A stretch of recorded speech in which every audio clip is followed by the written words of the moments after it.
خب سلام و وقت بخیر به همه دوستان عزیز. توی اپیزود دهم در خدمت جناب آقای پوربافرانی عزیز هستیم. سلام آقای پوربافرانی، خیلی ممنونم که قبول زحمت کردید و مهمون پادکست ما شدید. خواهش میکنم. سلام، امیدوارم سلامت باشید پوریا جان. خیلی خوشحالم که در خدمتتون هستم. باعث افتخاری که این فرصت در اختیار من قرار گرفته و در خدمت مخاطبان پادکست شما هستم. خوشحالم در خدمتم. چطوری میتونم کمک کنم؟ کجای قربون کاریم آقا؟ شما. خب آقای پوربافرانی، یه مسیر شغلی تا به اینجا رو بهمون میگید که علی پوربافرانی چه مسیری رو طی کرد، چطور وارد محتوا شد، کی اسمش سئو رو شنید و این مسیر تا به اینجا چطور شکل گرفت؟ خواهش میکنم. قبل از هر چیزی از همه دوستانی که دارن ما رو میشنون پوزش میخوام بابت این گرفتگی صدا. من پاییز که میشه هر سال درگیر سرماخوردگی اگر بشم یه حساسیتی بعدش میاد سراغم که یه چند هفته‌ای منو همراهی میکنه و سرفه همراهش داره. خیلی تحت نظارت دکتر هستم که هر سریعتر خوب بشه. قصه رو عرض کنم که من علی پوربافرانی ام. از هلوش سال 94-5 درگیر بحث تولید محتوا شدم و شاگردی استاد علیرضا مجیدی رو کردم توی وبلاگ یک پزشک و اونجا بود که اولین بار دست به قلم شدم.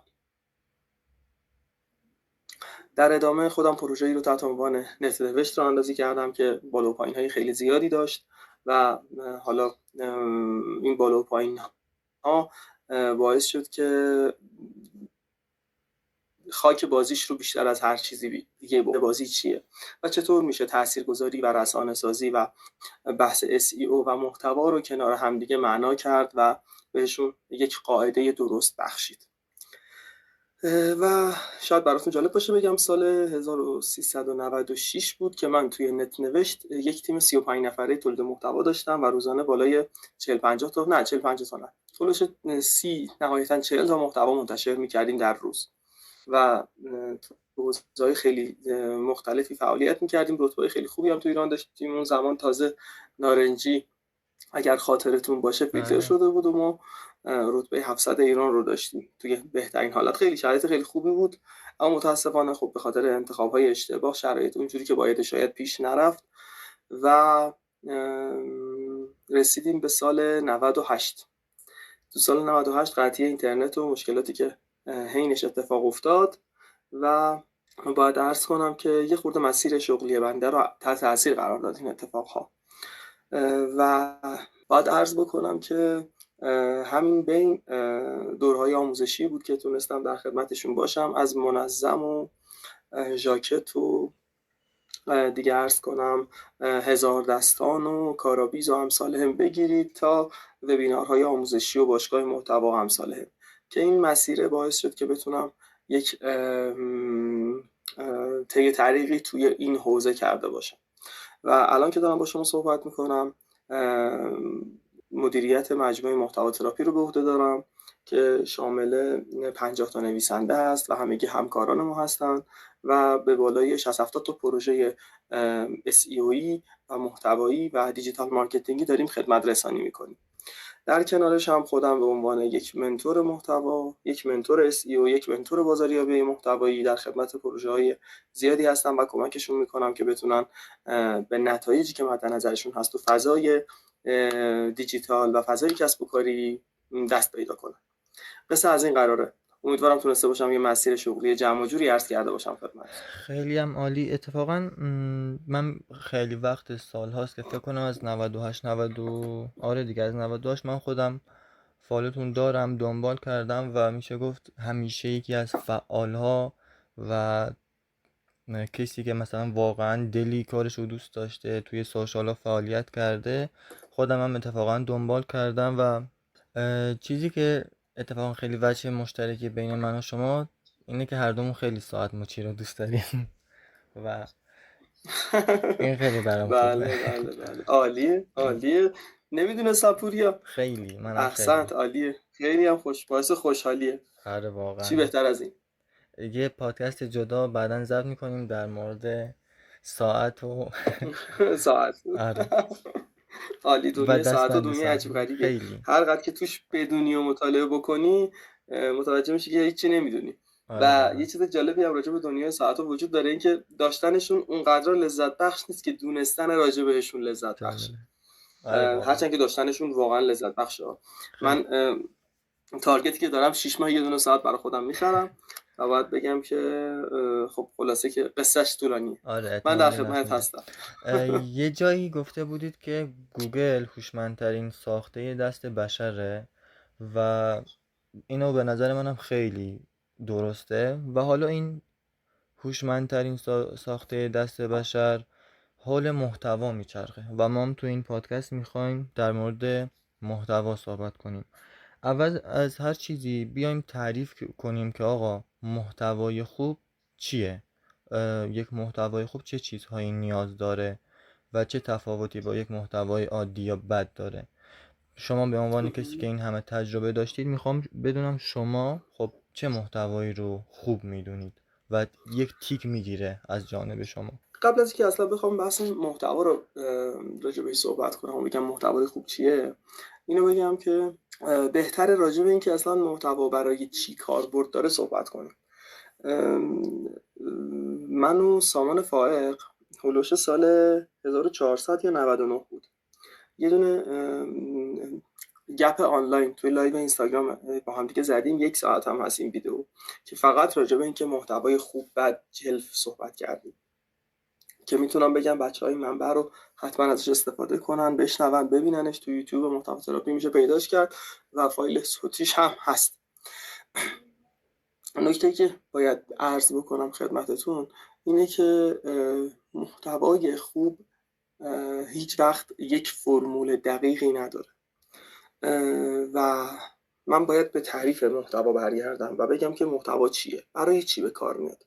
وقتی که ما قصد این رو داریم تو یک فضای جدیدی، تو یک شهر جدیدی، تو یک سیاره جدیدی حرفامون رو به دست مخاطبا برسونیم و اصلا مخاطب ایجاد کنیم و مشتری بسازیم، نیازمند این هستیم که اعلام کنیم هستیم.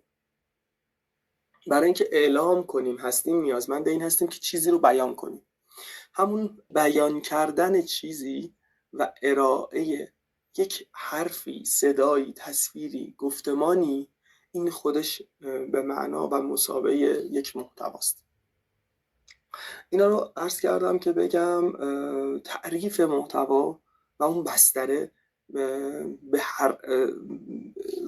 بدون شک میتونه برای تعریف کردن اینکه یک محتوای خوب چیه موثر باشه و خیلی خیلی حائز اهمیته که ما بستر رو خوب بشناسیم، مخاطب هدفمون رو خوب بشناسیم، پیاممون رو در زمان مناسب به دست اون مخاطبه برسونیم و در نهایت اون پیامی که ارسال کردیم قابل سنجش هم باشه، بفهمیم اصلا به دستش رسیده، نرسیده، کار کرده، آورده‌ای داشته یا نه، آروایی و ککه و الی آخر. اینا رو عرض کردم که بگم خدمتتون برای اینکه سنجه های درستی برای شناختن یک محتوای خوب داشته باشم، من باید بتونم همه چیز رو توی این مسیر قابل اندازه گیری بکنم. برای قابل اندازه گیری بودنش من باید از المان ها و شاخصه های بازاریابی محتوایی کمک بگیرم. شاید اصلا برای فروختن سیسمونی من به مقاله آنچنانی نیاز نداشته باشم و به بلاگ من و سایت من فقط از اونجایی که من فقط 9 ماه فرصت دارم برای اینکه به یک مادر یا پدر اسباب نگهداری نوزاد رو بفروشم، من خیلی سریع باید به مادرای بی‌حوصله به واسطه ویدئو دیتا برسونم و پادکست اصلا کار نمیکنه و محتوای متنی هم همینطور. اما وقتی که من توی بحث مسائل مالی و اقتصادی دارم کار میکنم، نیازمند اینم که دیتا و اینفو رو به صورت کاملا دقیق روزانه خبررسانی روزانه انجام بدم و قبل از اینکه اتفاقی بیفته هشدارهاش رو و سیگنالهاش رو به مخاطبان بدم. اینجا مخاطب من یه دنیای دیگه رو داره تصور میکنه و دنیای دیگه رو داره توی زندگی میکنه. محتوای خوب توی هر کسب و کار، توی هر بستر و برای هر مخاطب یک داستان داره. شما رژیم لاغری رو در نظر بگیر، کسی که لاغره و نیاز داره و یک وسواس فکری به ذهنش افتاده که من شکمم زده بیرون باید لاغر بشم، یا اون کسی که چاقه و دنبال یه انگیزه میگرده برای اینکه لاغر بشه، و اون کسی که چند بار تلاش کرده و نتونسته لاغر بشه. اینا 3 تا شخصیت متفاوتن و من باید پیام‌های درستی رو برای این 3 تا شخصیت تو زمان‌های درست ارسال بکنم که بتونم تاثیرگذاری رو روی اونها داشته باشم. من هر کدوم از اینها رو سگمنت میکنم، تو جای درست بهشون یک پیام درست مخابره میکنم. راحت بگم فقط منظور من محتوای متنی نیست از حرفایی که تو این جلسه میزنم. میتونه یه نوتیف، یه ایمیل، یه پیامک، یه تصویر و یه گرافیک، یه استوری، یه دونه ویدیو یوتیوب یا یک ریل اینستاگرام باشه که هر کدوم از اینها باید توی زمان درست و با یک جلوه درست تو بستر درستی که میدونم هست اون مخاطبه براش ارسال بشه. ما یه چیزی رو بعضا میبینم دوستانی که تو حوزه بازاریابی محتوایی کار میکنن جا میندازن. ما باید نرچرینگ انجام بدیم تو مسیرمون. یعنی چی؟ یعنی باید آموزش بدیم، باید مخاطب عام رو، یا بهتر بگم بازدید کننده عام رو، با آموزش دادن و ارائه محتوای درست به مخاطب تبدیلش بکنیم. زمان میخواد، خیلی زمان میخواد و باید بدونیم که مسیری که داریم براش برنامه ریزی میکنیم برای هر مخاطب چند ماهه. همین بحث رژیم لاغری که خدمتتون عرض کردم، راحت عرض کنم بازه عمر مخاطب، لایف سایکلش هولوش 3 ماه بیشتر نیست از زمانی که کاربر تصمیم میگیره احساس چاقی میکنه تا وقتی که بخواد یک رژیم لاغری رو تهیه بکنه. من تو این 3 ماهی که فرصت دارم باید پیام هم رو تو زمان درست بهش بدم. متاسفانه تو همه کسب و کارهایی که من باشون در ارتباطم و دارم دور و دور چکشون میکنم، مخاطب رو به واسطه کمپین های مختلف بدعادت داریم میکنیم و همه چیز و همه وقت تو کمپینیم و این تو کمپین بودن خیلی خیلی دردسر زا شده و یه کاری کرده که همش در حال تبلیغ کردن هستن، همه که بتونن یک لیدی رو جنریت بکنن و این لید جنریشن هیچ نرچری پشتش نیست و اون نتایجی که میخوان حاصل نمیشه اون قدری که باید و شاید. حالا ادامه بدم این بحث رو یا میخوایی به سمتی که میخوایی ببری بحث رو؟ خودت بگو پوری. نه خیلی هم عالی. اتفاقا چیزی که من میخواستم توی محتوای خوب حرف بزنیم، اتفاقا 2 تا المانو من کلا در نظر نگرفته بودم که شما بهش اشاره کردی. یکیش زمانه و یکیش اون سنجشش که بیای چک کنی ببینی آقا این محتوا چی بوده. یه نکته دیگه هم که گفتید و خیلی خوبه، اصلا کلمه کانتنت که به حالا ما محتوا ترجمهش میکنیم، کانتنت اصلا منظور یک متن نوشته نیست. کانتنت میتونه حتی یک سری المان بصری توی صفحه باشه، همونطور که گفتید ویدیو باشه، صوت باشه، هر چیزی که بتونه یک محتوا رو منتقل کنه شامل اون کانتنت میشه و تمام اینها مهم هستن. حالا اینکه ما بیایم بدونیم یک محتوای خوب چیه، شما به این نکته باز خیلی خوبم اشاره کردین که بیای درک کنی که اون مخاطبه چه چیزی نیاز داره و این احساس نیازه رو بدونی. این که مثلا میگید یک نفر احساس لاغری میکنه یا یک نفر حسش یه چیز دیگه است، این همون داستانی که ما توی سئو هم داریم و از کلمه کلیدی ما کوچ کردیم به اینتنت، این که بیایم بفهمیم هدف اون کاربره چی هست. حالا در این بخش که ما میخوایم در مورد محتوای خوب حرف بزنیم، از چند جانب میتونیم در موردش حرف بزنیم. این که اول چطور تشخیص بدیم که پرسونا یا حالا هدف این متنمون چیه، طول محتوا چقدر باشه، جامعیتش چطور باشه، چه چیزهایی رو پوشش بدیم، از بازنویسی استفاده کنیم یا صرفاً دیتا رو از یک مثلا متخصص بگیریم. میخوام الان در مورد این محتوای خوبه یکم برامون توضیح بدید که به نظر شما چطور یک محتوا رو خوب کنیم، یعنی تیک بگیره از لحاظ گوگل و کاربر. بعدش نظر خودم هم میگم. گفتی از نظر گوگل و کاربر، من میخوام از نظر یک سوم شخص دیگه ای بگم، از نظر کارفرما به این بحث بپردازم. محتوای خوب از نظر کارفرما اون محتوایی که باعث فروش بشه و سلام، که اگر کارفرما نتیجه نگیره از محتوایی که داره و محتوایی که براش خلق شده، اصلا براش اهمیتی نداره که رتبه تو گوگل چقدره، اصلا براش اهمیتی نداره که اون کاربر چه احساسی داره. و این حلقه گم شده به نظر من خیلی احساس میشه.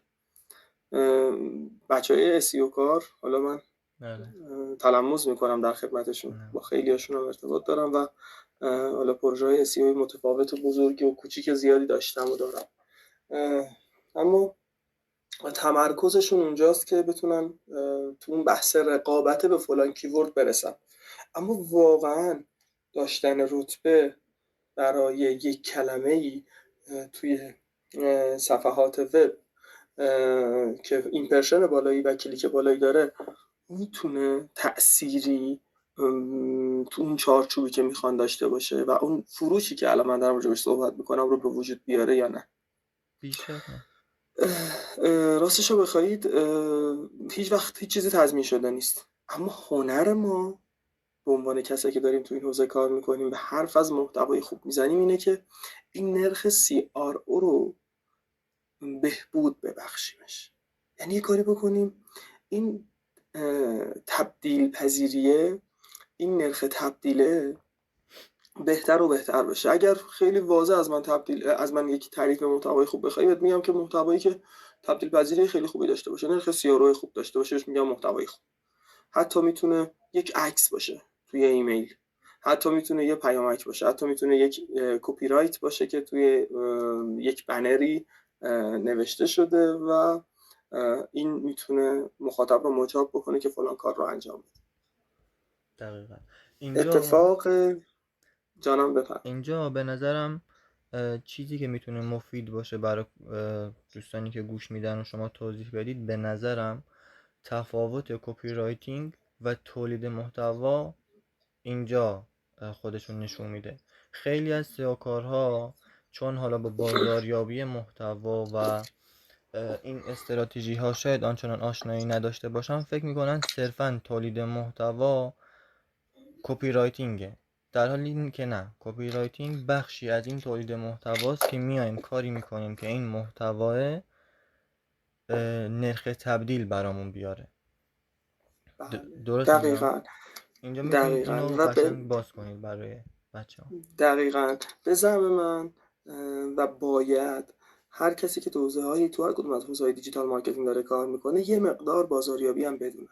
این که تمام تلاشمون رو بکنیم تو فلان کیورد جایگاه کسب کنیم کافی نیست. نمیگم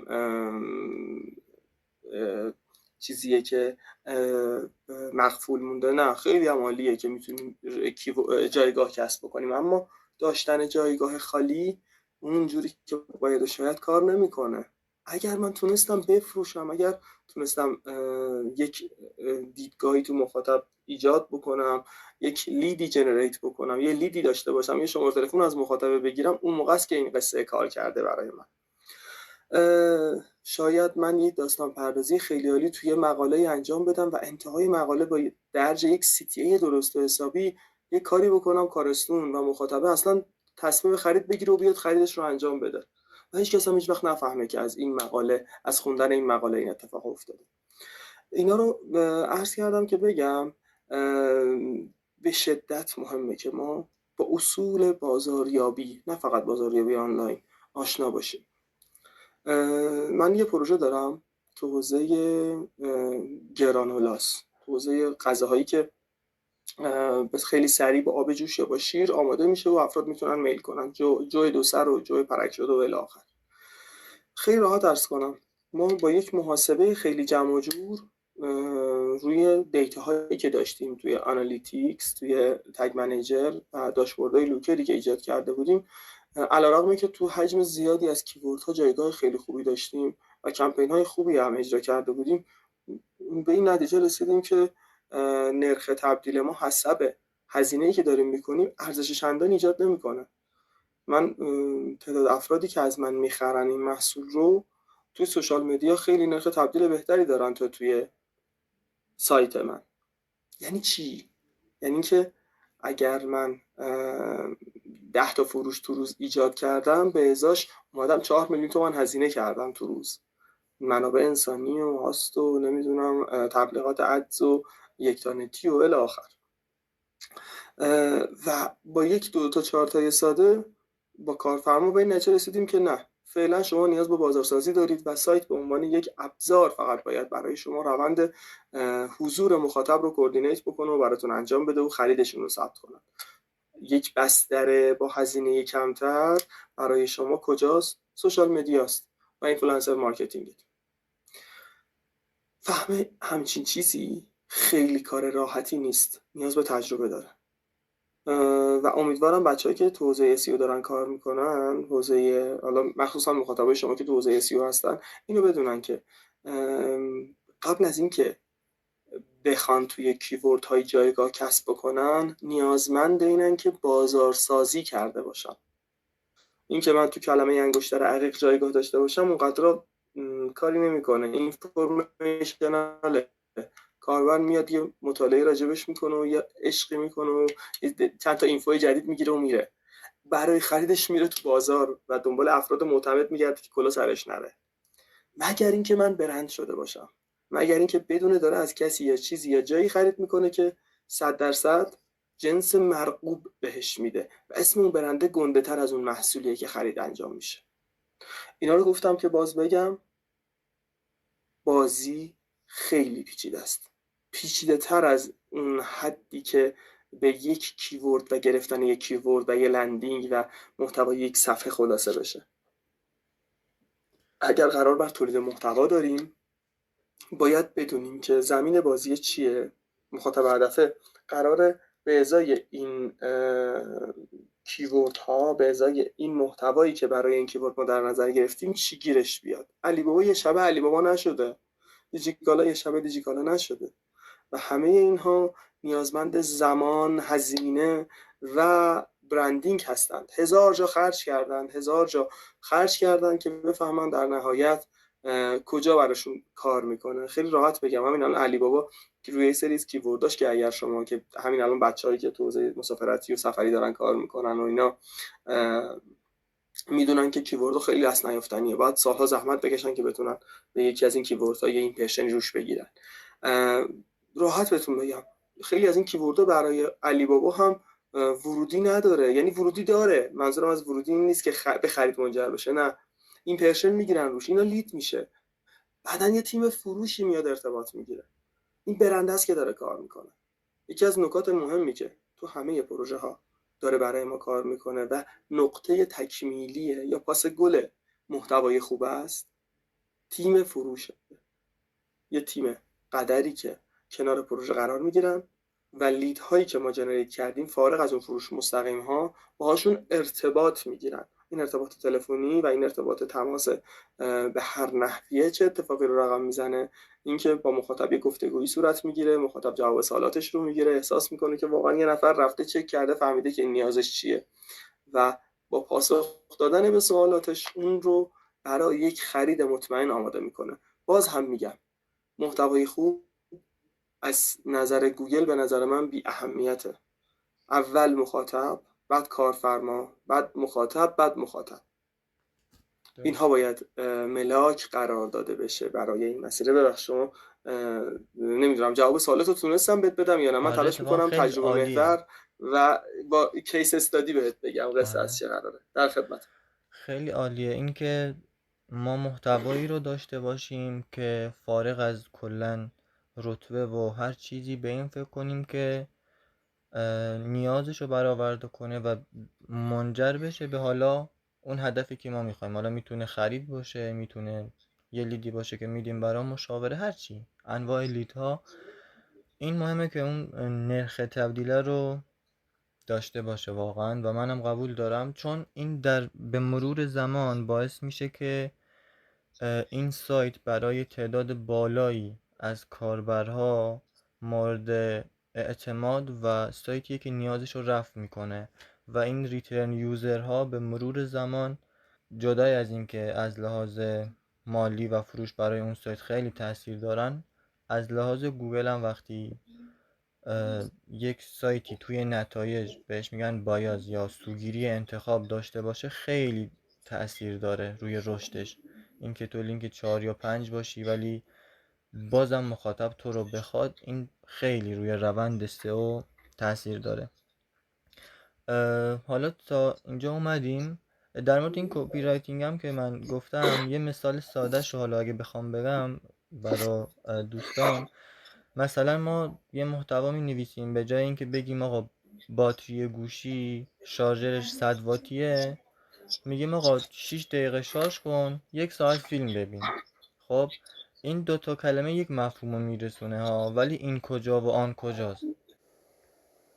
تو تکمیل حرفات اینه که همه چیز در خدمت اینه که ما باید بتونیم یک تراکنشی رو ایجاد بکنیم، چه تو ذهن مخاطبمون بشینیم، چه یک پولی رو از یه جایی برداریم و یه جای دیگه بنشونیم که یک عملیاتی تحت عنوان خرید باشه. من خیلی این روزا بازاری تر از قبل شدم متاسفانه، چون مستقیما با صاحبین کسب و کار در ارتباطم، صاحبینی که هزاران هزار مشکل رو پشت سر میذارن که بتونن کسب و کاری رو سر پا نگه دارن و در نهایت میفتن توی تور دوستان من که تو حوزه دیجیتال مارکتینگ دارن کار میکنن، ولی خب به خاطر صغر سن و پایین بودن سن بچه‌ها و کم تجربه بودنشون تو حوزه‌های بازاریابی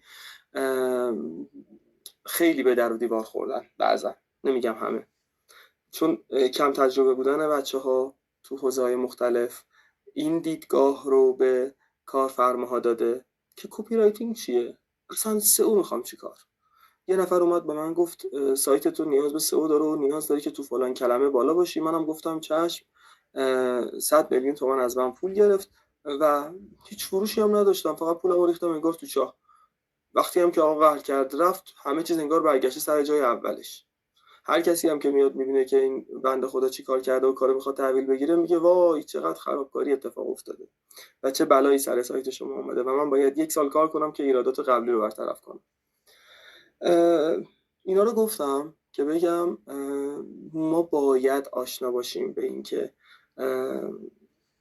هر کدوم از اکتایی که انجام میدیم باید تو مسیر درستش اتفاق بیفته و باید مخاطب رو چه با کپی رایتینگ، چه با گرافیک، UI و UX درست حسابی و چه با SEO و چه با بازاریابی محتوا، اون قیفای بازاریابی محتوا که مخفول مونده، تو دام خودمون بندازیم.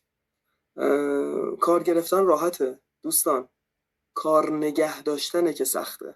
دقیقاً. این که همه بچه‌هایی که تو حوزه کاری ما دارن کار میکنن دغدغه‌شون اینه که خیلی از ما میپرسن ما نهایتاً 1 سال بتونیم توی پروژه همراهی بکنیم کارفرما رو. میگم خب بستگی به پروژه داره. برای من هم پیش اومده خیلی وقتا خیلی از پروژه‌ها بعد از 1 سال که قراردادم باشون تموم شده دیگه ادامه ندادم، اما واقعاً من تونستم تو اون 1 سالی که در خدمت اون پروژه بودم ارزشی ایجاد بکنم که اون کارفرما متوجه بشه که حضور من باعث بهبود عملکردش، بهبود کسب و کارش و ارتباط بهتر با مشتریاش و حتی فروش بهتر بشه یا نه. این قصه و این سوال خیلی اهمیت داره. صرفاً حضور من توی بعضی از کلمات کلیدی به عنوان کسب و کار و ایمپرشن گرفتن کار نمیکنه. من بازم دارم به جمله قبلم برمیگردم که اگر من تونستم یک ارزشی تحت عنوان فروش ایجاد بکنم و این ککر هر روز کمتر و کمترش بکنم، هنرمندم و استادم. وگرنه به دست آوردن کیورد و کیورد ریسرچ کردن و تولید محتوا و کسب رتبه توی گوگل آنچنان چیز شاقی نیست. همه ما پروژه‌ای داشتیم که به این راحتی ها پیش نرفته، پروژه‌های خیلی سهل الوصولی هم داشتیم که توی 1 ماه تونستیم از 0 بلند شیم و به 1000 تا ورودی برسیم. اما آیا تونستیم به یک ارزش درست حسابی برای کارفرمامون دست پیدا بکنیم که این ارزش ایجاد بکنیم، ارزشی رو که این ارزشه بتونه نقطه قوت ادامه مسیر براش باشه و بگه که آره من تا الان از این چنل هیچ وقت فروش نداشتم، الان سایت من داره برای من روزانه این تعداد محصول رو میفروشه. تا الان فقط فروشام حضوری بوده، اما از الان خیلی خوبه که آقای فلانی شما تو این مسیر، خانم فلانی شما تو این مسیر با من همراه هستید و من تونستم تو این چنل هم فروش داشته باشم. من این رو میگم محتوای خوب، این رو میگم کپی رایت خوب، این رو میگم یک سئو کار خوب. درست. خیلی راحت بگم تو یک پروژه‌ای بود، از من خواستن که داوری کنم بین دعوایی که بین سئو کار و کارفرما بود. کارفرما پول سئو کار رو نمیداد و میگفت که من اون چیزی که میخواستم به دست نیاوردم. کارشناس SEO میگفت که من تو کلمه مثلا جاسویچی برای شما تونستم رتبه فلان رو کسب کنم. دارم مثال میزنم، به پروژه اشاره نمی‌کنم چون احتمال داره بشناسن دوستان. کارشناس سئو میگفتش که آره من تو این کلمه تونستم جایگاه کسب بکنم و کلمه جاسویچی رو برای این کارفرما آوردم بالا، تو صفحه اول هست. کارفرما میگفت خب آوردی، من خریدش رو که بزنی اصلا صفحه 5 هم نیستم، یا قیمتش رو که بزنی صفحه 10 هم نیستم، چیکار باید بکنم؟ اینو برای من فروش نمیاره که. تو اون کاری که میخواستی رو انجام دادی، نه کاری که من میخواستم. ای کاش به این دیده برسیم که حتی به دست آوردن کلمه فروش و خرید هم صرفاً نمیتونه عامل موفقیت باشه. من باید یک نقشه درست و حسابی برای اینکه مخاطب رو بندازم تو دام خودم ایجاد بکنم و اون رو تبدیل به مشتریش بکنم. یک صفحه لندینگ، یه صفحه دسته‌بندی و PLP رو میام هدف قرار میدم برای فروش جاسویچی. کاربر میاد تو این صفحه یه سری جاسویچی ببینه بره؟ نه، این کافی نیست. من باید بنرهای درست و حسابی، یه CTA درست و حسابی توی این صفحه ایجاد بکنم، بگم خرید اولته، این کد تخفیف رو بگیر، اگر سوالی داری PM بده به جواب بدم، یا شماره‌تو ثبت کن با تماس بگیرم. تو انتخاب گیر کردی، من میتونم یک انتخاب بهینه‌تر هم در اختیارت قرار بدم. اصلا 2 تا بخر 3 تا ببر. میفهمید منظورم چیه؟ دقیقا. من باید تو جای درست پیام درست رو به مخاطب مخابره بکنم و فهم درست از مارکتینگ، از قیف مارکتینگ، از قیف بازاریابی محتوایی، از دانش سئو مهمتره. اینقدر که آقایون و دوستان عزیز و خانم ها درگیر این تکنیکال های ریز SEO هستن رو من درک نمیکنم و ساعت ها و روزها راجبش تولید محتوا میکنن و صحبت میکنن. دوستان عزیز، آیا تونستید اینقدر که خودتون رو دارید شهر میکنید به فروش اون کسب و کار هم تأثیری بگذارید و تو اون کلمه تأثیر ایجاد کرده باشید؟ شما رتبه 6 باشی و یک فلوی خوبی رو در نظر گرفته باشی، بهتر از اینه که رتبه 1 باشی و هیچ فلوی نداشته باشی و مخاطب بیاد و بره. قطعا. و به نظر من اینه که یه خورده مسیر گم شده و فقط سئو مهم نیست، حتی فقط فروش هم مهم نیست، این برنده است که کار میکنه و در نهایت چیزی که بخواد رو میفروشه به مخاطب. من زیاده گویی میکنم، نه، ادامه خیلی بده پوریا جان، عالی. بحث رو ببر جلو، من در خدمت هستم. قربونت برم. اتفاقا خیلی عالی. اصلا پادکست ما درسته که سئو، ولی من چرا دوست داشتم و خیلی حتی 1-2 ماه منتظرم که بیاید و با هم حرف بزنیم، چون من دوست دارم که این دیدها منتقل بشه هم به کارفرماها و هم به دوستان سئو کار، که سئو فقط یک قطعه از این پازلیه که در نهایت منجر به این موفقیت میشه. ما نیاز داریم که علاوه رتبه گرفتن، همونطور که گفتید، فقط یک بخشه. نیاز داریم به تیمی که بتونه خیلی خوب پاسخگوی نیازهای مشتری باشه، حالا چه تلفنیه، چه با چت آنلاینه، چه با ایمیل، با هر روشیه. نیاز داریم به نویسنده هایی که طوری محتوا بنویسن و صفحه رو ارزش آفرینی کنن که منجر به همون CTA، حالا هر چی که میتونه باشه بشه. نیاز داریم به انواع مارکتینگ و برندینگ که این سایت قابل اعتماد بشه، این سایت شناخته بشه. تمام اینها واقعا دست به دست هم میدم و به نظر من این نکاتی که شما میگید یکی از اولویت هاست. حتی به نظر من به جای این که شاید یه بخش از تکنیکال نیاز باشه که فعلا انجام بشه، نیازه که آقا فعلا اینایی که شما میگید اوکی بشه. چون حتی اگه تکنیکال و یک سری مواردم اوکی بشه، سایت بیاد لینک یک ولی منجر به اون فروشه یا به اون هدف کارفرمای نرسه، خب به چه کار میاد؟ ولی در مرحله اول اینا درست بشه، حتی سایت اگه رتبه هم نگیره، یک سری بالاخره خب یوزر داره. در هر صورت سایتی که حتی ایندکس هم نباشه از طریق اینستاگرام و یه سری چنل های دیگه بازم ورودی داره. اگه این کاربر اومد توی سایت و راضی بود، این مهمه. حالا تا اینجا حرف زدیم توی این بازاری که حالا چه میدونم هوش مصنوعی داغ شده، انواع دعواست بین نویسنده و فلان و بیسار. به نظر شما ما خب فهمیدیم یک محتوای خوب چه فاکتوری داره.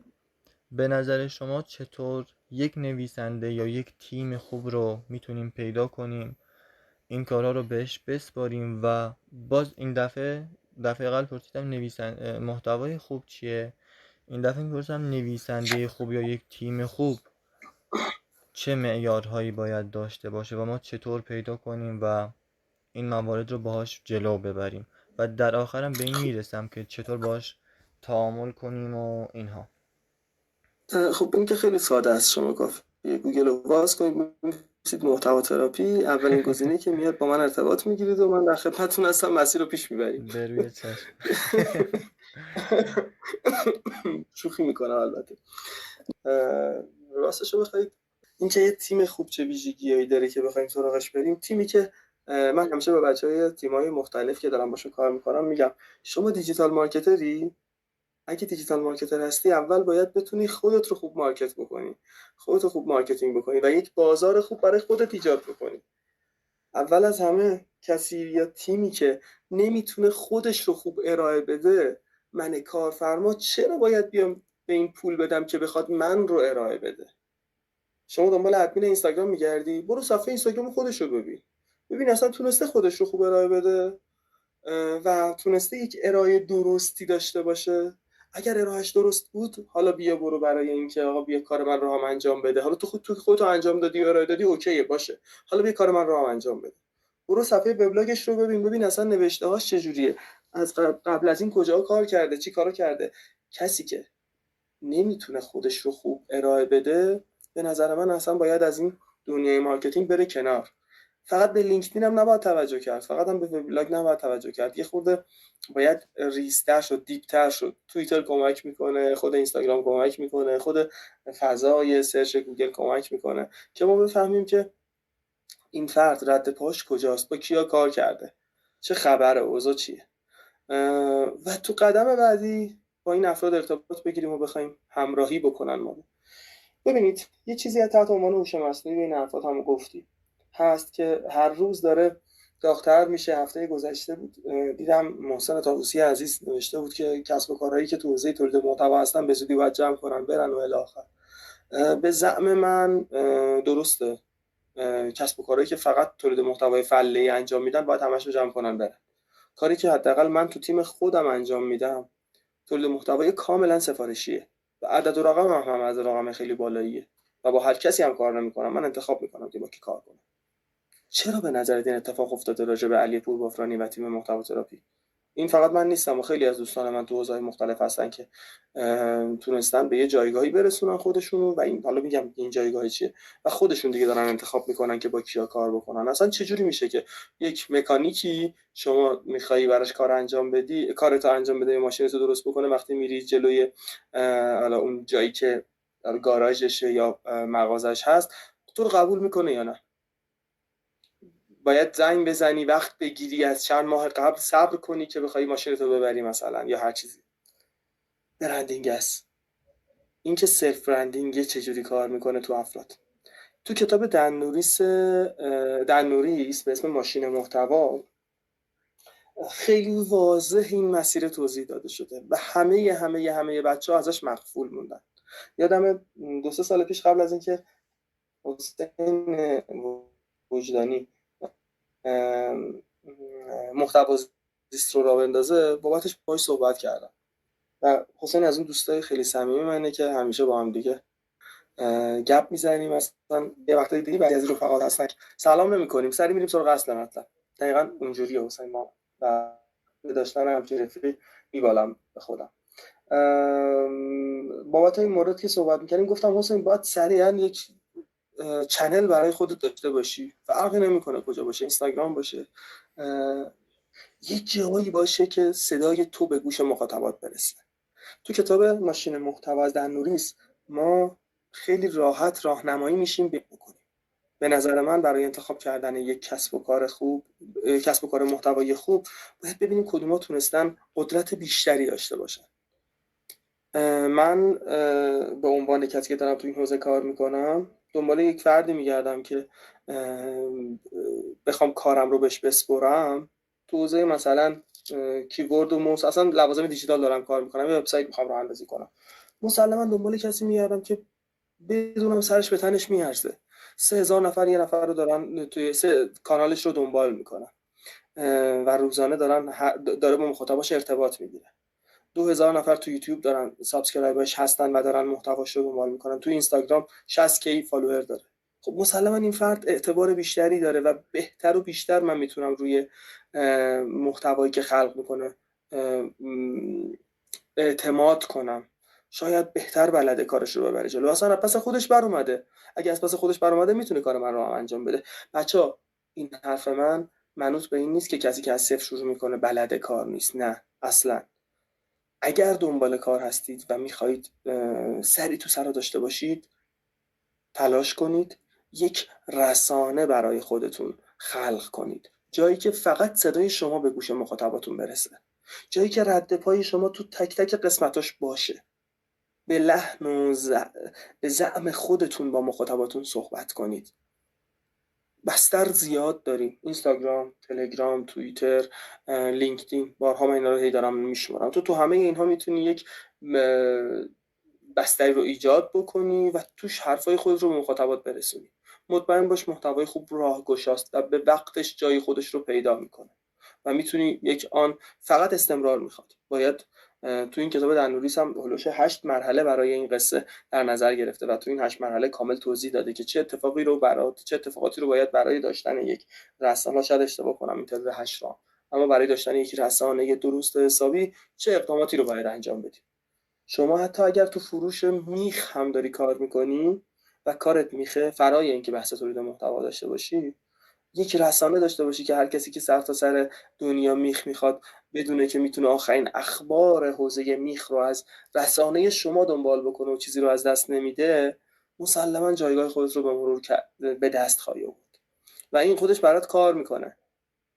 اینا رو گفتم که بگم حلقه مفقوده همه افرادی که تو حوزه محتوا دارن کار میکنن برای اینکه بتونن کار بگیرن، برای اینکه بتونن اعتماد سازی بکنن و مخاطب بیشتری رو همراه خودشون بکنن، اینه که باید اول از همه خودشون رو به خوبی ارائه بدن. برای ارائه دادن خودمون ما باید یک رسانه اختصاصی برای خودمون ایجاد کرده باشیم و تو اون رسانه با مخاطبمون صحبت کنیم. شما اصلا برو همه ایرادات و مشکلات محتوایی رو و اصلا دغدغه‌های کارفرماها رو هر کدومشون رو توی یه دونه اپیزود 5 دقیقه‌ای توی کست باکس منتشر کن، اما این کار رو نه 1 هفته و 2 هفته، 1 سال و 2 سال ادامه بده. مطمئن باش با این خاکخوریه میتونی برای خودت برندینگ ایجاد کنی. همین الان که دارم با شما صحبت میکنم یه پادکست مهجوری تحت عنوان سفر محتوا توسط احسان تاجیک و همسرش حدوش مثلا 6-7 سال پیش داشت کوردینیت میشد و میرفت جلو. با کله گنده های حوزه محتوا هم صحبت کردن. هنوزم که هنوزه ما این رو داریم فالو آپ میکنیم و با احسان ارتباط داریم دور. احسان به خاطر اتفاقاتی که براش تو زندگی افتاد یه خورده نتونست ادامه بده قصه و اینا رو عرض کردم که بگم هنوز اون رسانه براش کار میکنه، فقط کافیه لب تر کنه بیاد، کلی اعتبار داره پشتش و اون رسانه سازی است که میتونه بستر و مسیر رو هم برای کارفرماها برای پیدا کردن یک تیم خوب برای یا یک فرد خوب برای تولید محتوا آسون بکنه، هم برای دستیابی افراد به این که بتونن بهتر و بیشتر پروژه بگیرن سهل الوصول تر میکنه مسیر. من در خدمت هستم. ببخش من برم بالا منبر، پایین اومدنم با خداست. نه اتفاقا من دارم لذت میبرم، خیلی عالیه واقعا، دقیق همینطوره. یعنی من خودم اینو کاملا حرفایی که میزنید و خودم برام پیش اومده و تجربه کردم.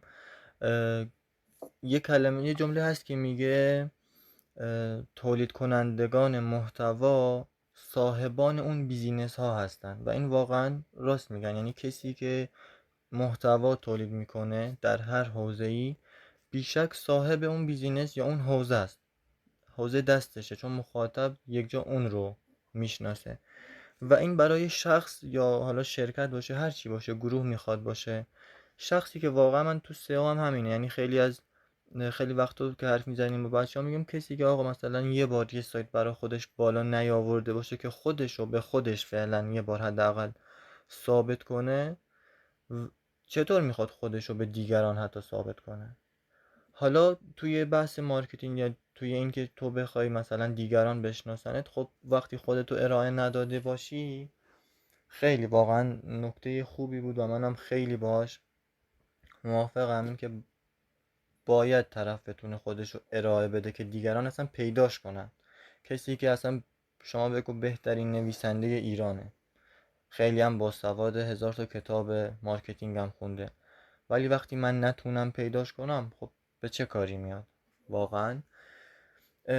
این نکته خیلی مهمه. ولی به کجا برسیم الان؟ به نظرم این که ما این اشخاص رو پیدا میکنیم و باهاشون شروع میکنیم به کار. چیزی که جدیدن خیلی بولد شده آقای پوربافرانی، خودتون بهتر میدونید، بخش EAT و اسم نویسنده است. حالا یه سری از رسانه ها انحصار طلبی میکنن، میگن آقا این نویسنده باید برای ما باشه، یا نه میگن که محتوایی که می نویسه رو باید ما با اسم مجازی که خودمون درج میکنیم در رسانه منتشر کنیم. به صورت کلی من و دیگه گوگلم اصولیش اعتقاد بر اینه که هر شخصی هر محتوایی خلق میکنه در هر رسانه ای باید با اسم خودش منتشر بشه. میخوام بدونم شما با این چالش ها برمیخورید که آیا میخواید اسم نویسنده هاتون روی ایتیش کار کنید و این جریان ها میخوام ببینم به چه شکله، باهاش دست راستش رو کردید؟ بگم، من از اونجایی که به عنوان یه آژانس تولید محتوای متنی هستیم ما و حالا این بازه زمانی که داریم کار میکنیم، این چالش ها هم پشت سر گذاشتیم و ما قراردادی که با نویسنده هامون داریم، اونایی که دغدغه قرارداد دارن، خیلی هستن که نه قرارداد ندارن، این 60-70 تا نویسنده، اما که واقعا همشون دوستان صمیمی هستن و روز سر من جا دارن، همگیشون از همشون دارم یاد میگیرم.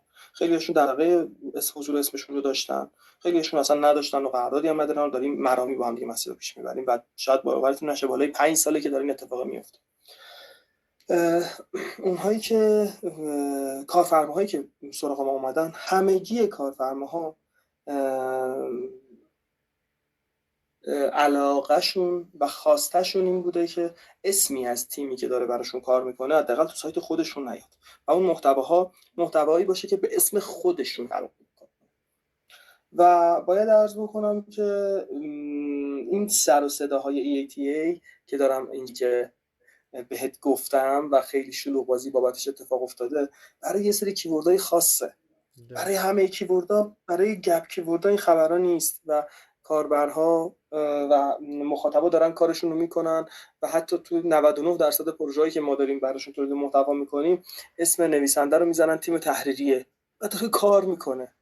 مگر اینکه یک کیوردی باشه که سرش دعوا باشه و بخوان توش همه نکات رو در نظر بگیرن که بتونن جایگاه کسب کنن، وگرنه توی 90% قصه ها روند کار به این شکله. و وقتی شما طرف حسابتون آژانسه، یه چیزی باید در نظر بگیرید. تو آژانس‌های تولید محتوا از اونجایی که من تارگت میکنم و به شما قول این رو میدم که هر روز 3 تا محتوا به شما بدم، اینم بگم محتوا تراپی الان خروجی روزانه‌اش نزدیک 100 تا محتواه برای پروژه‌های مختلف. وقتی با این سبک داره پیش میره و من روزی 3-4 تا محتوا به شما میدم، مسلما 2 نفر رو بیشتر برای پروژه شما در نظر میگیرم که اگر یکیش خواست بره مرخصی، یکی دیگهش خدا نکرده که سالتی داشت یا هر چیزی نتونست تولید محتوا بکنه، اتفاقی که میفته این باشه که کار شما لنگ نشه، چون من به شما تعهد تحویل روزانه 3 تا محتوا رو دارم. اینا یعنی چی؟ یعنی اینکه ما ناچاریم توی این مسیر 3 یا 4 تا محتوا نویسنده رو آنبورد کنیم که با کسب و کار شما، با اون لحن شما و با اون بریف هایی که شما ارسال میکنید اخت شده باشن، بدونن تو چه سرزمینی دارن حرکت میکنن، که اگر لنگ شدیم بتونیم رو خروجی کار حساب باز کرده باشیم. خب این چه آلارمی رو به من میده؟ این طرف به عنوان کارفرما اصلا نباید متوجه این قصه بشم، چون از آژانسی که دارم باش کار میکنم این توقع رو دارم که محتواها همگی یک لحن و تو چارچوب بریف من باشن. یعنی اصلا انگار نه انگار که توسط 2 تا یا 3 تا یا 4 تا نویسنده نوشته شدن، همگی توسط یک نویسنده باشن و خروجی کار رو با هر اسم نویسنده‌ای که خواستم پیش میبرم. از نظر آژانس‌های مختلف این قصه متفاوته و من هم نظری بابتش ندارم، اما اکثرا میدونم آژانس‌هایی که تولید محتوا دارن میکنن درگیری بابت اسم محتوا ندارن و اسم محتوا و نویسنده محتوا به اسم هر فردی که مد نظر کارفرما باشه میتونه بخوره، که خیلی‌ها میگن اسم مدیر عاملمون باشه، خیلی‌ها مدیر فروش رو درج میکنن، یا یکی از کارشناسای فروش رو میذارن، یا یه شخص مجازی رو ایجاد میکنن تو لینکدین، توی خدای من توییتر و جاهای مختلف به واسطه IFTTT یا سایر ابزارهای محتواها رو برای صفحات اجتماعیش منتشر میکنن که این جایگاهه و الگوریتم EATA هم کار بکنه و براشون این چرخشه رو ایجاد کرده باشه. اینا رو عرض کردم که بگم زیاد سختگیری توی این قصه وجود نداره از سمت آژانس ها و کارفرما هر جوری که دوست داشته باشن میتونن براش برنامه‌ریزی بکنن.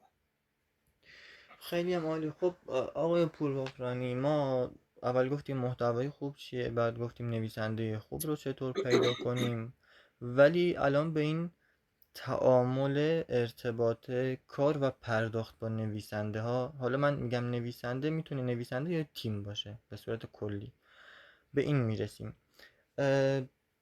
این تعامل خودش خیلی مهمه، این که ما وقتی یه نویسنده رو پیدا کردیم بتونیم موضوعات رو خیلی خوب بهش توضیح بدیم، بریف های خوب و جامعی بهش تحویل بدیم. از اون ور اگر یک سری نیاز به یک سری توضیح وایس از طرف کارفرما هست براش بفرستیم که اونم بتونه دقیق تر بنویسه.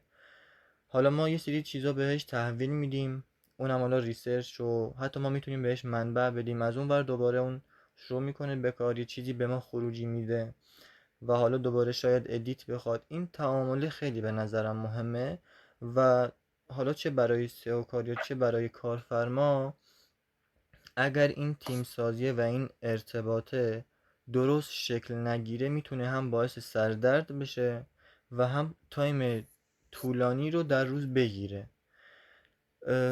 به نظرتون اینم باز چطور میتونیم ما اینو بهینه سازی کنیم که توی کمترین زمان ممکن یک دیتای خوب به نویسنده بدیم، اونم خیلی راحت بتونه دریافت کنه، شروع به نوشتن کنه و بعد تحویل حتی اگر ادیتی نیاز بود بتونیم باز راحت تر باهاش در تعامل باشیم.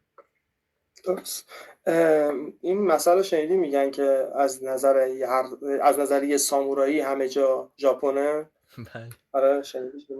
یا میگن یه چکش همه جا رو میخ میبینه، همه چی رو میخ میبینه. و منم میخوام بگم که از نظر منم همینه. من هی برمیگردم به کسب و کار خودم و روندی که داره این طرف پیش میره. برای اینکه من بتونم این مشکلات رو مرتفع بکنم و این چالش‌های زیادی که الان تعدادشون رو گفتی خیلی بیشتر از این حرف خیلی زیاده. آره خیلی اومدم چی کار کردم؟ ما یک خط تولید ایجاد کردیم. میدونم که درج عنوان خط تولید برای تولید محتوا اونقدر شایسته نیست. همین الان بگم تولید محتوا یک کار خلق ارزشه که اصلا و ابدا نمیشه به واسطه خط تولید ایجاد کردن اون رو به عنوان یک کالا فروخت. نه، محتوا چیز به شدت ارزشمندیه، ارزنده است و باید به واسطه جزئیات خیلی زیاد یک ذهنیتی ایجاد بشه و یک محتوایی خلق بشه که بتونه یک تأثیری رو ایجاد بکنه، خلق ارزش باید صورت بگیره. اما ما ناچاریم، تو سرزمینی داریم زندگی میکنیم یا تو برهه حساس کنونی که هستیم، شرایط ما به این صورتی که در نهایت کارفرما میگه آقا چند کلمه شد که میخوام پولشو بزنم به حسابت. من باید چیکار کنم؟ یک شاکله درستی از این مسیر ایجاد کرده باشم و خط تولید من باید درست کار کنه. فرآیندی که اتفاق میفته چیه؟ حسب همه تجربیاتی که من طی این 10 سال داشتم، 10 سال داشتم، به این نقطه‌ای که الان میخوام عرض کنم خدمتت رسیدم. اینکه ما باید اول از همه کارشناسای سئومون به این فهم برسن که نوشتن یک بریف درست از هر چیز دیگه ای مهمتره. خیلی مهمه واقعا. توی بریف درست باید دقیقاً مشخص بکنن که چه تعداد کلمه قراره تو این محتوا باشه، چه عناوین داخلی قراره توش درج بشه. این عناوین داخلی باید دقیقاً چیا باشن؟ کلمه کلیدی اولیه چیه، کلمه کلیدی ثانویه چیه، آلترناتیوهاش چیا هستن که هر کدوم یک بار باید تکرار بشن. تو پاراگراف اول چه سیتیه‌ای درج کنم و چه ویژگی‌هایی داشته باشه پاراگراف اول، لحن محتوا چی باشه، چند تا تصویر توش باشه، چند تا اینفوگرافی داشته باشه. در ادامه جدول نیاز دارم، در ادامه فایل صوتی میخوام یا نه، در ادامه توی کپشن این فایل من میگم معذرت میخوام توی پاراگراف انتهاییش چه نکاتی رو میخوام رعایت کرده باشه نویسنده و مخاطب رو دعوت به چی بکنه، اسمی از برند بیاره، CTA داخل متن درج بشه یا نه، تایتل سئوی من که با اچ که من متفاوته جداگونه نوشته بشه، متد دیسکریپشن من یه داستان متفاوت داشته باشه یا نه، خود من دسته مینویسمش. همه اینها باید توی بریفی که توسط کارشناس سئو آماده میشه که قراره به دست نویسنده برسه در بیاد و کاملا باید شفاف باشه. افراد زیادی میان سراغ من و میگن که آقا جان ما برای فلان کلمه کلیدی محتوا میخوایم. من سئوکارم هستم و چند سال یا چند ماه دارم تو این حوزه کار میکنم. فقط 2 ساعت وقت من رو میگیرن که بهشون بفهمونم شما باید بریف بنویسی. اگه بریف نداشته باشی اصلا همه این کارا که داری میکنی بیفایده است و هیچ نتیجه‌ای هم ازش نخواهی گرفت دوست عزیز. و بریف نویسی رو بهشون آموزش میدم که اصلا به یک زبان مشترک و یک پروتکل مشترک با نویسنده دست پیدا بکنن. حالا که به یک پروتکل رسیدی، حالا بیا به نویسندت بگو ایراد بگیر. وقتی تو نمیتونی نیازت رو درست بهش انتقال بدی، چه توقعی داری از این مسیره؟ و وقتی هم که محتوا آماده میشه مسلما نیازمند ویراستاری و ویرایش هست و این رو هم عرض کنم آژانس ها معمولا یک بار محتوا رو ویرایش میکنن، شاید هم 2 بار، اما و مسلما تو آژانس ها شما عدد اونقدر بالایی پرداخت نمیکنی. اما حالا بحث‌های مختلفی هست که اصلا نمیخوام وارد بحث پولیش بشم. و در ادامه شما به ازای کلمه داری پول میدی. البته محتوای متنی جایگاه‌های مختلفی داره: رپورتاج آگهی، محصول نویسی، صفحات استاتیک، مقاله، لندینگ پیج های سئو محور، لندینگ پیج های تبدیل محور. هر کدوم از اینها قصه و ماجرای خودشو داره و اگر کسی بابت لندینگ سراغ من بیاد، راحت عرض کنم بالای ما تا 5 بار بهش این اجازه رو میدیم که ویراستاری بکنه متن رو و نظر بخواد و نظر بده بابتش. اما بابت یک مقاله نهایتا 2 بار ما ویراستاری رو قبول میکنیم رو محتواها و متنها. و برای اینکه به زعم من کمترین دردسر رو تو پروژه ها داشته باشن بچه‌هایی که دارن تو این حوزه کار میکنن، باید سراغ افراد یا تیم هایی برن که خاک این قصه رو خوردن و بلدشن و بعدن اگر نتیجه‌ای نگرفتن بگن که آقا فلانی بوده که به من گفته چی کار بکنم. خیلی راحت بگم چرا این حرفو میزنم پوریا؟ به خاطر اینکه میبینم خیلی از بچه‌هایی که دارن کار میکنن سن و سال کمی دارن. من 18 سال دیدم تو حوزه SEO پروژه دستش داره مسیر پیش میبره و فکر کنه کش کرده. خیلی هم خوبه، دقیقه میخورم که اینقدر فرصت جلوی پایش داره. و این رو بگم که من همیشه میگم چقدر چیز برای یاد گرفتن وجود داره و هر روز میفهمم که چقدر نمیدونم و چقدر چیزا هست که باید یادشون بگیرم و بتونم اون حوزه ادامه بدم. و اینجاست که مهارت‌های نرم پاشون وسط کشیده میشه و بچه‌هایی که تو این حوزه دارن کار میکنن باید بدونن که باید مسلط بشن به مهارت‌های نرم و یاد بگیرن که چجوری با مخاطبا باید ارتباط برقرار کرد. من در خدمت هستم. دقیقاً خیلی نکات مهمی بودن. خب آقای پوربافرانی عزیز، یه نکته هم تو حرفاتون گفتید بحث قیمت بود. میدونم که کلا با این که مثلا بر اساس صرفا یک کلمه یا بر اساس هر کلمه بیاد یه قیمت تعیین کنید مخالفید، ولی بازم میخوام اینم به اون بگید که به صورت کلی الان تو بازار قیمت های مختلفی از 200 تومن، 300 تومن، 500 تومن، 1000 تومن، خیلی قیمت های متفاوت. میخوام در مورد قیمت دهی هم تو پروژه های محتوایی با همون حرف بزنید و به نظرتون درستش چیه واقعا توی تعیین قیمت؟ یه نفر رو بیارید بشینید پشت میز و بخواد برای شما تولید محتوا بکنه، باید هزینه مالیات، بیمه، عوارض و رفت و آمدش رو، غذا و همه ایناشو در نظر بگیرید و یه حداقلی رو در نظر بگیرید. مثلا هولوش شاید 10 12 13 میلیون تومان براتون تو ماه در بیاد به عنوان کار فرما. البته این کف قصه است و شاید باورتون نشه، همین الان من یه کارشناس محتوای ساده رو تو پروژه‌های مختلفی که دارم باشون ارتباط دارم ماهیانه تا 35 تومن دارن میگیرن. کارفرما همیشه دنبال اینن که با حداقل قیمت مسیر رو پیش ببرن و هر قدر که بتونن این هزینه ها رو کاهش بدن به نفعشونه. اوکیه؟ و مسلما از اونجایی که هیچ صنفی برای تولید محتوا وجود نداره، بچه‌هایی که تو این حوزه دارن کار میکنن هیچ پشتوانه‌ای ندارن.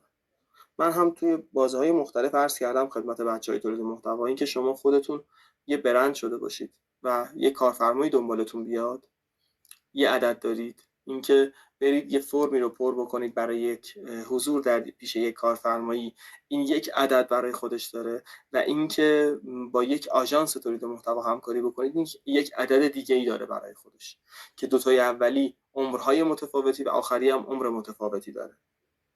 شاید دوتای اولی عمر کوتاه و آژانس عمر بلندی داشته باشه برای همکاری و ادامه دادن مسیر. و باید عرض بکنم متاسفانه هیچ قاعده و قانون دقیقی براش نیست، اما و بر اساس اعتماد داره پیش میره و هر قدر که کارفرماها شاید بتونن عدد رو برای خودشون بهینه‌تر بکنن خوشحال‌ترن. اما این طرف مسلما ما نیاز داریم که نویسنده حالش خوب باشه که بتونه یه محتوای خوب تولید بکنه و پیدا کردن نویسنده هایی که تو حوزه های خاص توانمندی داشته باشن و بشه بهشون اعتماد کرد اصلا کار ساده ای نیست، متاسفانه یا خوشبختانه. و از این روی که خیلی از کارفرماها دنبال این میرن که بتونن به جای اینکه با فریلنسر ارتباط بگیرن با آژانس ها ارتباط برقرار بکنن.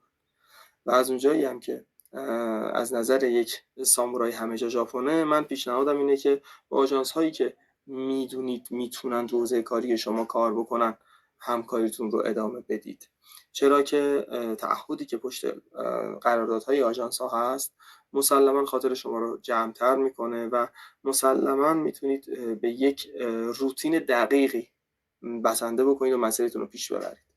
البته داشتن نیروهای کارشناس محتوا تو پروژه ها به شدت موثره. ایده های خلاقانه، کپی رایت های درست حسابی و حضورشون توی جلسات طوفان فکری و یا بستن کمپین ها خیلی خیلی برای شما فرای این عدد و رقمی که باشون صحبت میکنید برای کار خواهد کرد. و اینا رو عرض کردم که بگم تاکید بکنم به جمله قبلم که هیچ فرمول دقیقی براش نیست و هر پروژه و هر فرد برای خودش مسیر و داستان و راه خودش رو داره و هیچ نقشه راه دقیقی رو نمیشه برای این قصه متصور شد. درست. آقای پوربافرانی، به عنوان نکته آخر، اینکه الان دارید مدیریت یه تیم 50-60 نفره رو دارید، میخوام بدونم الان این برای خودم هم جالبه که چطوری مدیریت میکنید از لحاظ اینکه حالا تعداد موضوعات، سایت ها، خود تعداد بچه ها خیلی زیاده. این مدیریت کردن حالا هم یه شم خاصی میخواد، هم واقعا یه هنره. میخوام بدونم که این مدیریت هم چطور انجام میدید، چون من الان خودم هم دیگه واقعا تو سئو پروژه ها و کارهایی که دارم انقدر زیاد شده که قشنگ مدیریت الان مهمترین چالش برام، اینکه یادش بگیرم و بیشتر در موردش مطالعه کنم. میخوام ببینم که چطور این تعداد از همکار رو مدیریت میکنید. راستش رو بخواید قبل از هر چیزی بگم، من به عنوان یکی از افراد پروژه محتوا تراپی هستم و بخش عمده مسیر به عهده مدیر مسئول پروژه است که همسرم زهره خانی داره مسیر رو پیش میبره و باید بگم که به شدت این مسیر پیچیده‌ایه و واقعا از همین تریبون دارم بهش خسته نباشید میگم. نکته‌ای که من به نظر هست اینه که تمام روند، شاید باورت نشه، این 50-60 تا نویسنده همگی آنلاینه، سرتاسر ایران دارن، از قزوین و رشت و گلستان بگیرید تا بندر عباس و شیراز و اصفهان و همه جا. و نکته‌ای که میخوام عرض بکنم اینه که داشتن یک زمانبندی درست و حسابی و یک پروتکل خلق کردن با نویسنده ها، در کنارش آموزش دادن افراد بهترین رونده و بازم میگم هیچ فرمول دقیقی براش نیست. ما این تعامل رو شکل میدیم و یواش یواش تلاش میکنیم فرآیند کاری که داریم رو با نویسنده هامون جوری ببریم جلو و بچهای تیممون که بتونیم روشون حساب باز بکنیم.